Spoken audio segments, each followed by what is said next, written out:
আবার ওইটা যাও, এগিয়ে যাও, সামনে যাও, সামনে ওইটা খাটের থেকে নামো।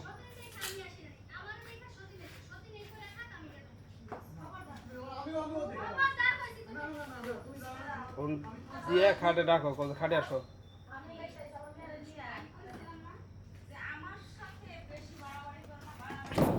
এই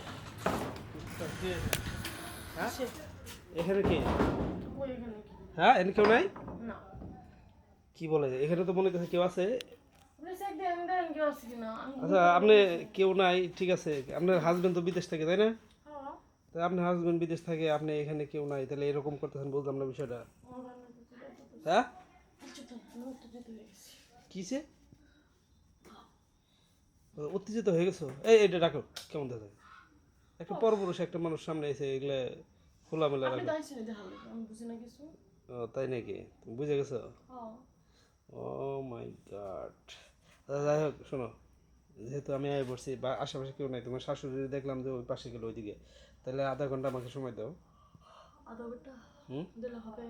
আধা ঘন্টায় হবো? তোমার হবো না আধা ঘন্টায়? মোটামুটি ও যাই হোক, তাহলে মোটামুটির মধ্যে আমি একটু পাওয়ার বাড়াই দেবো নি, ঠিক আছে? তাহলে মেশিনটা আরও স্পিডে চলবো নি, তখন মনে করো যে সব হয়ে যাবো। এই শোনো, আবার কি তোমার মানে ননদ টনদ আছে নাকি বাসায়? ননদ আবার আসবো নাকি ডিস্টার্ব করার জন্য? হ্যাঁ তাই? আচ্ছা যাই হোক শোনো, আমি একটা কথা বলি, তুমি যেভাবে মানে এখানে আসছো না, দেখে মানে আমার মতো কি আর অন্য কোনো ছেলে টেলে আসে? হ্যাঁ অনেকজন আসে, মানে তার মানে তুমি পুরো পাবলিক লোকাল বাস হয়ে গেছো গা,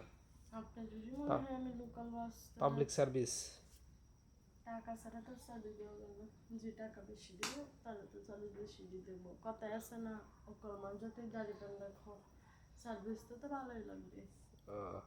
আচ্ছা আচ্ছা ঠিক আছে, তাহলে চলো সার্ভিস দিয়ে কত টাকা তুমি নিতে পারো।